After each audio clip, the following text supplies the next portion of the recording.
in this country was a determination to annihilate us, to kill us all out. But from Western Australia to Tasmania to the top of Australia, we survived the genocide.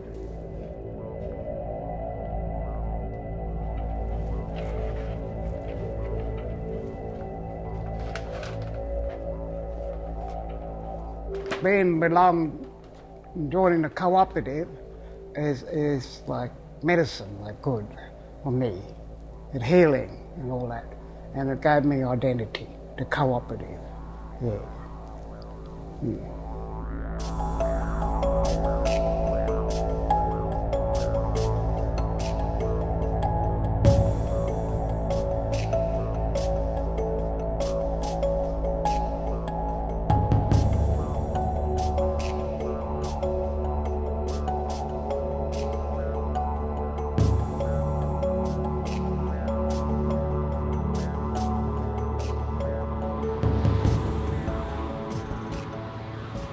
When Boomalli Aboriginal Artist Cooperative was formed, there was a group of 10 people that were involved in it. So they were the foundational members, and it was incredibly exciting and very much a snapshot for change in the country, I think, because it led the way in terms of stopping people from questioning the validity of a human who would say they're Aboriginal.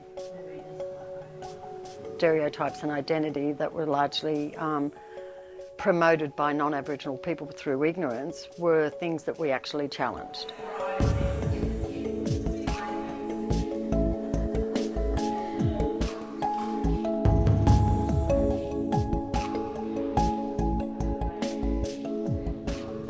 As a cooperative, we've got, I think, over 50 members. We're from New South Wales Aboriginal language groups. Some live in the city, some live in regional small country towns within New South Wales.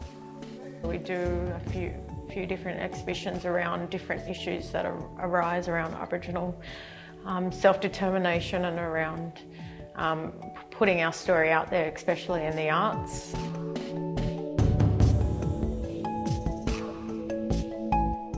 All our exhibitions are political because we're trying to create social change. The social change is I reckon, is the primal objective of Boomalli. My last piece, The Death of the River, informing people on a natural disaster that's happening right now. If that isn't a social piece, I don't know what is.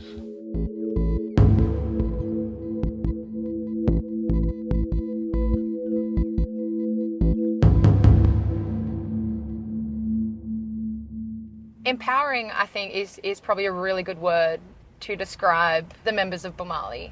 I went to one of the opening exhibitions and fell in love with the place, and it has been pretty much the launch pad of me becoming, I guess, an emerging artist full-time, which has been great. So a lot of the other galleries that I had come across had kind of featured Aboriginal art as tourist art, and it pretty much gave a kind of a stereotypical representation of what Aboriginal art is. It generally featured a lot of intricate dot work or very intricate line work, and I guess is what internationally, like the kind of stuff you see in like souvenir shops and things like that. Aboriginal art is storytelling. I guess certain kind of stories and conversations and things that need to be remembered. So for me, they're my stories and they're my experiences, and being able to share that with people and one day share that with, you know, my family, my children, and pass those things on is extremely important to me.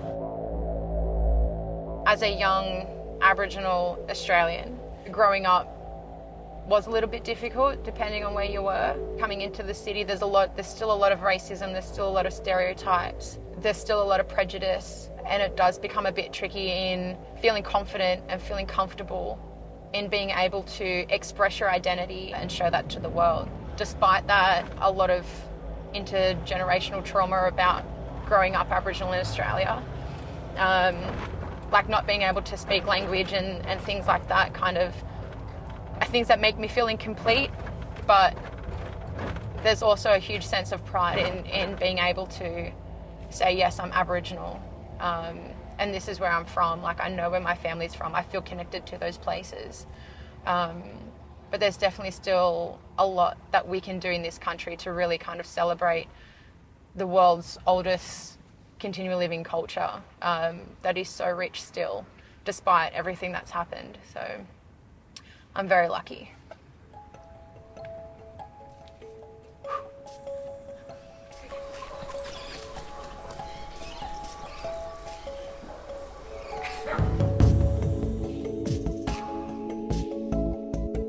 We've actually been host to a lot of very influential people that have come through Boomalli and are now intrinsic part of the Aboriginal Australian art scene.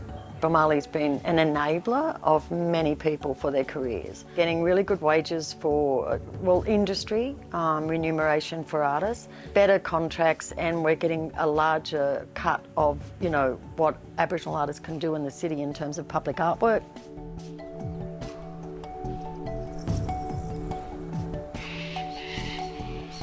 When I first finished art school, there's not a lot of jobs in the art industry. So luckily for me, I found a job working in an art gallery.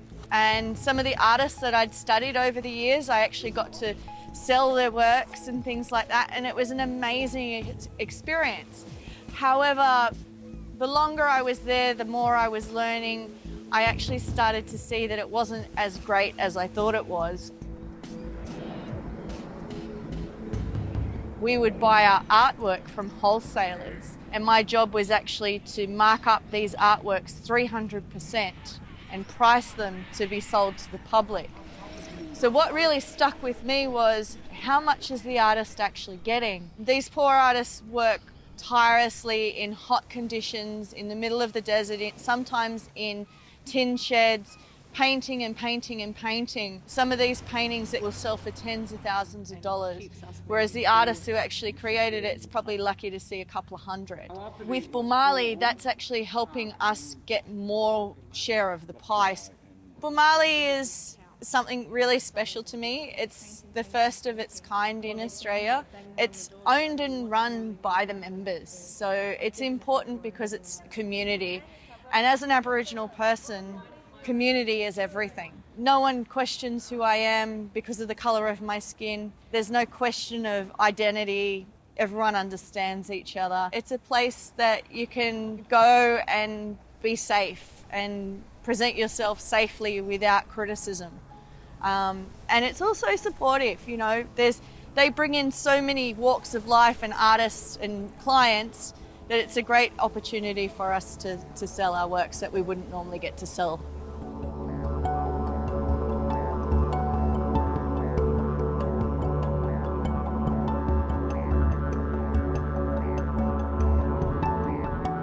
Facilitation and enabling, I think, is inspirational for younger people, because sometimes older artists can just be so consumed with themselves that they forget there's a generational shift, and as much as we can teach them, they have a lot to teach us. So the reciprocity of intergenerational exchange is absolutely elementary in the growth of any society. So if Boomalli's just a society.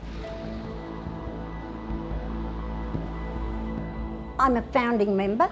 There was 10 of us. I was a 50-year-old person and they were all in their early 20s. So I'm put into the position as chairperson because I'm the elder,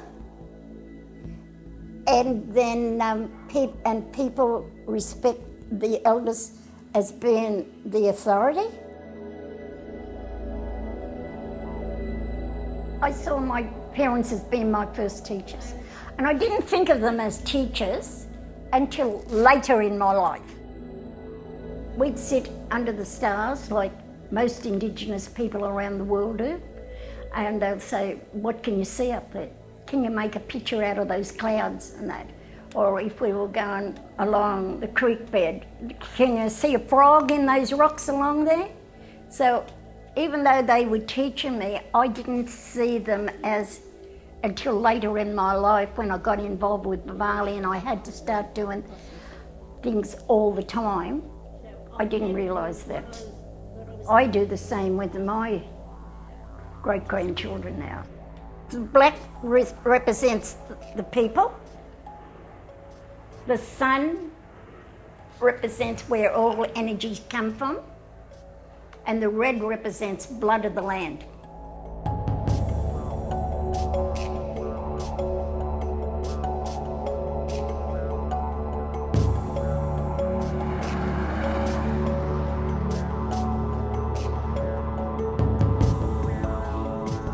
I want Australia back. I want the bush back. I want all our animals back. I don't want these cows. And with my art, I try to show the people before contact with white man, the country, the bush, all the trees. People say, why aren't you in Sydney and why aren't you down in the big smoke, doing this and that, and you're wasting away here. And it's like, no, I don't think I am. I don't feel like I am. I'm here because I want to be here. I want to share my art from my home country first and have everybody here on board. Like I have like one of the buses in town has a big piece of mine on it. And I'm glad that Boomalli keeps me in the loop so I can keep on creating and keep on putting messages out there and educating the world, because the world needs education. I'm black and I'm white, but I'm always in the middle of all of this, so I'm often a bridge between both the cultures. This is my country. It's my country. I'm going to fight from here first. I'm not going to go, like in the old days, when they had war and stuff and conscription, you had to go away and fight, And they took our people away and they fought. I'm the opposite. If I was back then, I wouldn't have went. I would have stayed home and I would have got my own gun and I'll stay home and fight. And the same way with that gun, I'm fighting with this here, this paintbrush, and pencil. Boomalli is Boomalli. We say Boomalli. That's fight. We're fighting to strike, to hit, And that's what we're doing with our art.